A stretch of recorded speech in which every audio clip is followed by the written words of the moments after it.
ladies and/or gentlemen, gremlins and/or goobers, and/or whatever is identified as. By Pinecone or Moss, my pronouns are they, he, and welcome to episode 4 of Automatic Yap Sessions. And today we're yapping about my experiences of shifting and shift triggers. A certain commenter had suggested this video idea. I asked for permission to credit their username, but I didn't really get a response back. My shifts are almost always triggered by something, or be a visual, hearing, taste, touch, or smell. For example, chilly weather with strong winds is a huge shift trigger for me, especially if it's at night or sunset. Wolves, which is by far my most dominant favorite type most of the time, are giant crepuscular, seeing my high shiftiness levels at dusk and, if I'm at time, dawn. Now, originally when I was writing the script, I was going to talk about a wolf metal shift I had a few months ago. But while I was writing it, that triggered me to have another wolf mental shift. When I'm writing the script, the shift was last night. Since I'll include that one because it's much to refresh my memory, it also includes human interaction as well, making it overall more interesting. I was writing about a shift experience a few months ago, writing myself of our strong experiences and sentences that went through me. Then I got sidetracked somehow and started looking at wolf images, and being in our shifty state, I guess when I was triggered. I got up, but just kind of walking weird. Had my legs bent because it felt most natural. My thinking pattern slightly shifted as well. I'm pretty sure I was having a hard time grasping complex concepts. I was slightly confused at the situation I was in. As well as a mental shift, I was also a full body phantom shift as well. It can me move or hold my body differently. I got to start my bedtime routine when my dad reminded me of 20 minutes ago, so I was kind of rushed to get ready.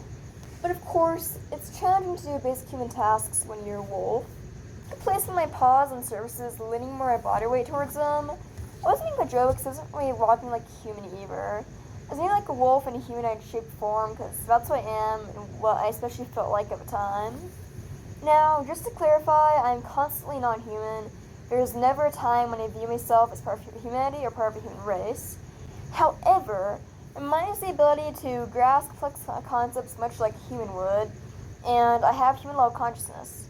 But in my shifts, that human-level intelligence and ability to understand complex concepts diminishes, also affecting how I act and because I have regressed into my truer species.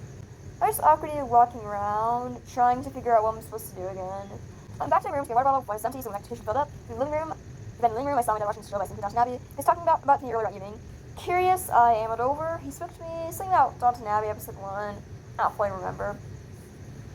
My work conscience shifts drastically decreases. Like, I kind of understand words you're saying, but I don't fully get the idea as a whole. I just focus at one detail at a time instead of big picture, and sometimes my eyes blinks out. He stared back at him, not much going through my mind. He's used to my weird non-human tendencies, so he chuckled and was caught too off guard. My parents just accepted the fact I have a weird child a long time ago.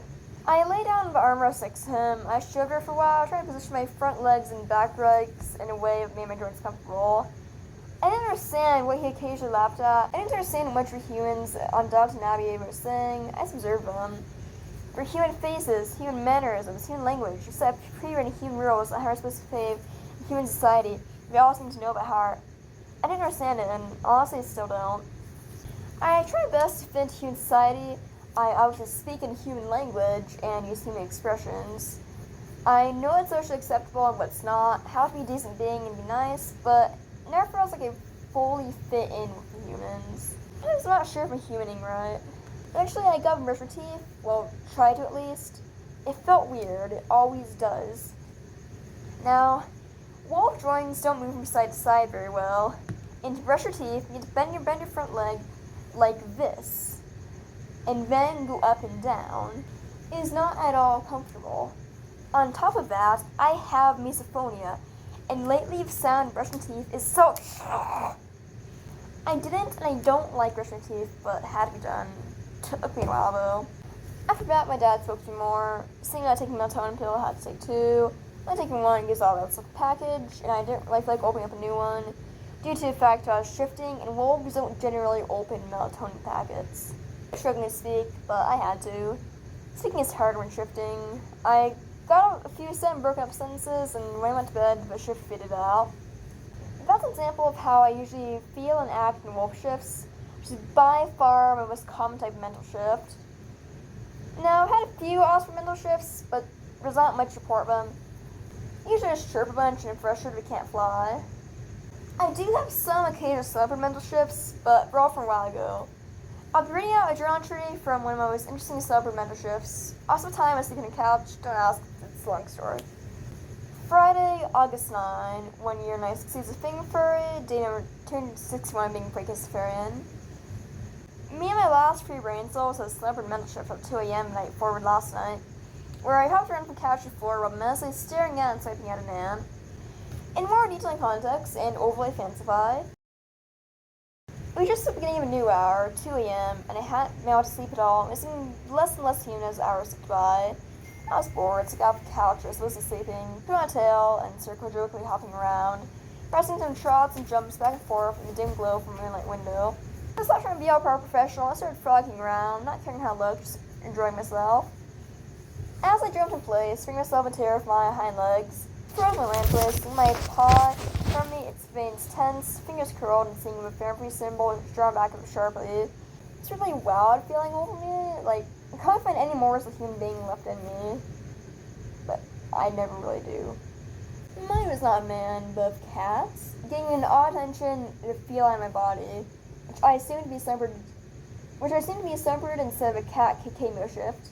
I sit crouched for about 30 seconds to a minute, complete stiff as processing the fact that I'm getting mental shift in my separate fear type. It's expecting that there's no going back now, it's already set in. I start to look around, and spying it wrenching across the cool rock-solid marble floor. I stooped to paw at it, staring down at it, which felt like the private slit pupils, observing its every step and movement of its tiny red-brown body.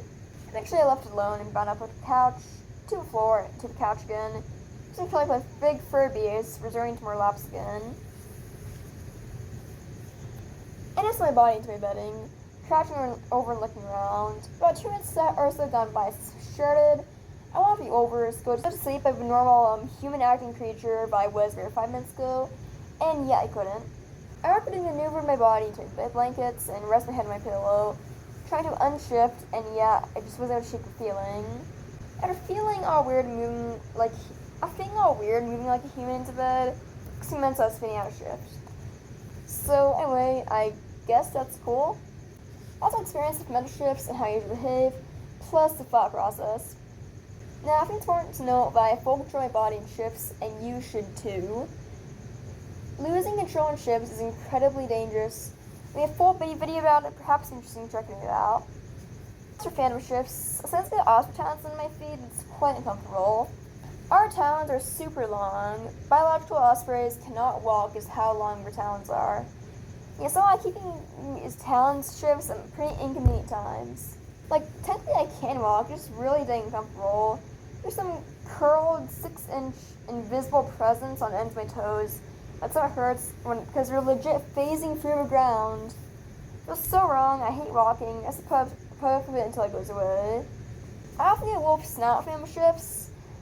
Wait, with some frosted talons, it feels off to press the face against anything, because my snout should be there. Also phantom shift of things. They're further out from my real canine teeth, so it feels really weird. I'll try and lick my fangs, but once again, my elongated tongue is just a phantom shift as well. These snout shifts cause a great deal of dysphoria. I also get a digigrade leg shift. Particularly, yeah, I can stand straight, feeling uncomfortable and achy. If I fought hard enough, I'm sure I could pull up some more shifting. If I fought hard enough, I'm sure I could probably pull up some more shifting stories. That's basically all mildly interesting things I have for today. Also, Saturday evening, we're going to finish with script videos, so bye, I guess.